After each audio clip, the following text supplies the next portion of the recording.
Hello મિત્રો, કેમ છો? મજામાં? હું પણ મજામાં છું. તો આજે આપણે ગાજ બટન પટ્ટી અને ગળા પટ્ટી કેવી રીતે મૂકવું એ શીખવાનું છે. તો આપણે પહેલા બટન પટ્ટી કાપી લઈશું. અને માપની આનાથી થોડીક મોટી રાખવાની, એટલે વાવા જોઈશે ને. એવું લાગે તો આ 300 ખૂણો ઉપર રાખવાનો, એટલે ઉપરથી કાપડ અહીંયા ઘટે નહીં. અહીંયા ઘટે નહીં કાપડ, એટલે 300 કાપેલું હોય એ ખૂણો ઉપર રાખો તો વધારે સારું રહેશે. બટન પટ્ટી છે આ પણ. બટન પટ્ટીમાં અસ્તરવાળું બ્લાઉઝ હોય એટલે બટન પટ્ટીમાં તે આપણે અસ્તર મૂકવું જરૂરી છે. ને આવી જે બ્લાઉઝમાં તમારે પીસમાં કોર હોય, તો આવી રીતે કોર હોય ને તો તમારે આ કોર વટવી ન પડે, તો ગળા પટ્ટીમાં એ કોર લઈ લેવાની. આને આપણે ચાંસુ આવી રીતે કાપવાનું, પછી એને આવી રીતે જોઈન્ટ કરવાનું છે.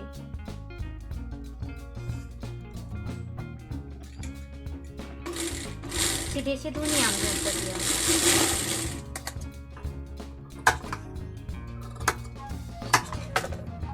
થઈ ગયું. તો આ ગળા પટ્ટીમાં આપણે લગાડીશું.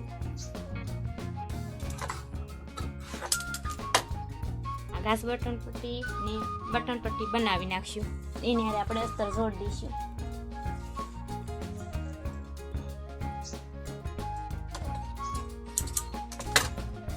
આ અસ્તરને આને જોડી દઈશું. આપણે સાડીનું કાપડ હોય ને એની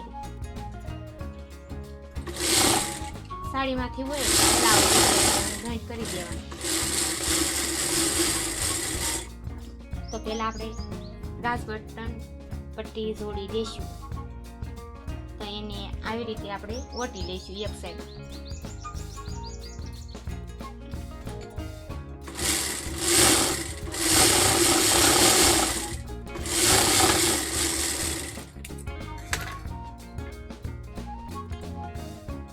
હવે આવી રીતે ઉપરથી સડાવવા રહેવાનું.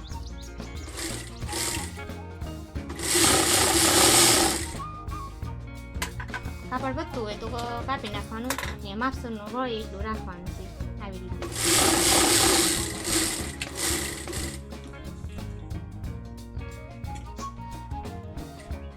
આ જોડી દીધી. હવે આપણે આને આવી રીતે ધારી સિલાઈ મારવાની છે. એની ઉપર ધારી સિલાઈ કોને કહેવાય તો તમને મેં શીખવાડ્યું. આપણે બ્લાઉઝ જોઈન્ટ કરતા હતા. ધારી સિલાઈ મારી દીધી ને કોરને આ સાઈડ રાખવાની છે, પછી ધારી સિલાઈ. હવે આપણે આને છે ને આવી રીતે પટ્ટી વાવવાની છે.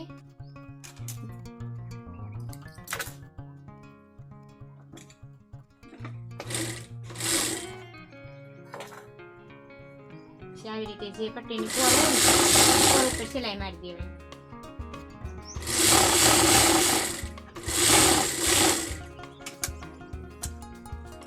વધારાનું કાપડ હોય એને કટિંગ કરી નાખવાનું છે. તો જો આપણે આ બટન પટ્ટી ગાસ બટન પટ્ટી થઈ ગઈ. હવે બટન પટ્ટીનો વારો. તો એને તમે ઊંધું રાખો તોય હાલે, સીધું રાખો તોય હાલે.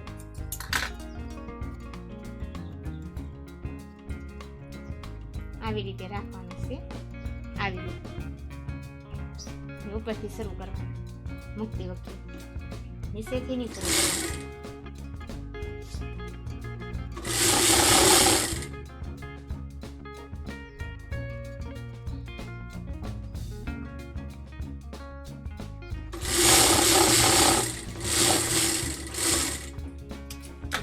તો આપણે આનીથી પણ ધારી સિલાઈ મારી દેવાની છે.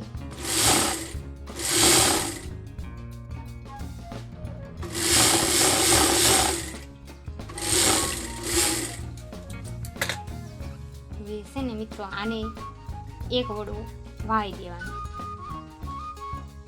આ એક વડું છું. હવે પાછું બીજી ફરી પાછું વાવવાનું, એટલે 2 વાર વાવવાનું. એટલે આવી રીતે થઈ જશે. 2 વાર વાળી દેવાનું. પછી આની ઉપર અહીંયા કોરે કોર સિલાઈ નાખી દેવાની.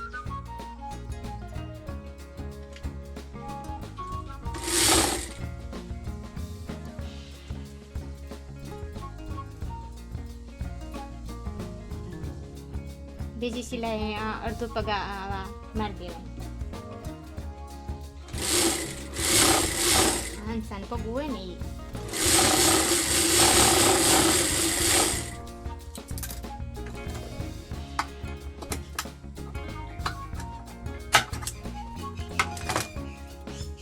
આપણે આ બટન પટ્ટી પણ થઈ ગઈ.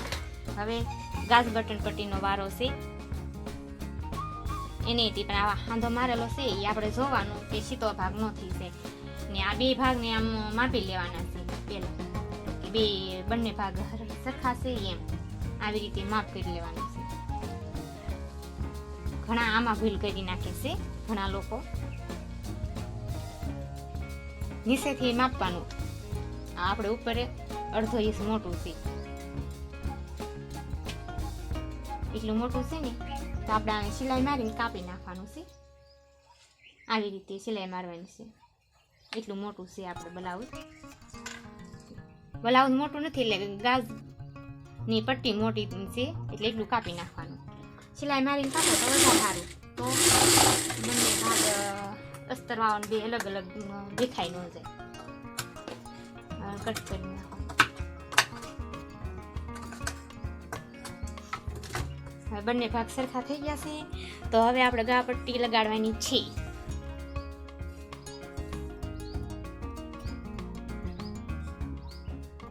આવી રીતે પટ્ટી વાળી દેવાની છે. મૂકતી વખતે થોડું વાળી દેવાનું કાપડ.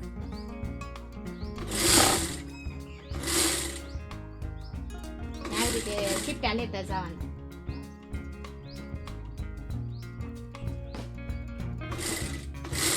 ઝીણી ઝીણી છીપટી લેવાની.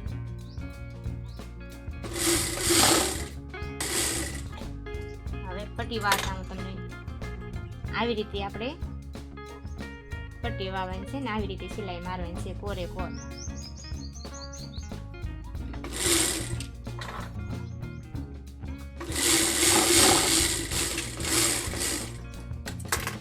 તો આપણે સૌ ધારી સિલાઈ મારીને આપણે પટ્ટી વાળી કેટલી સરસ મજાની હોય છે. જો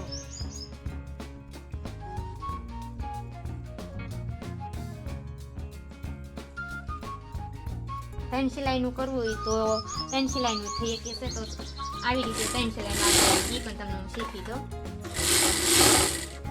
પેલા વેસલી સિલાઈ મારી દેવાની. તો આપણે આ થઈ ગઈ છે ગા પટ્ટી. એમાં ત્રણ સિલાઈ મારી એટલે ત્રણ સિલાઈ વાળું બ્લાઉઝ કહેવાય. તો મિત્રો કેવો લાગ્યો અમારો વિડીયો તો લાઈક કરજો, શેર કરજો અને સપોર્ટ કરજો.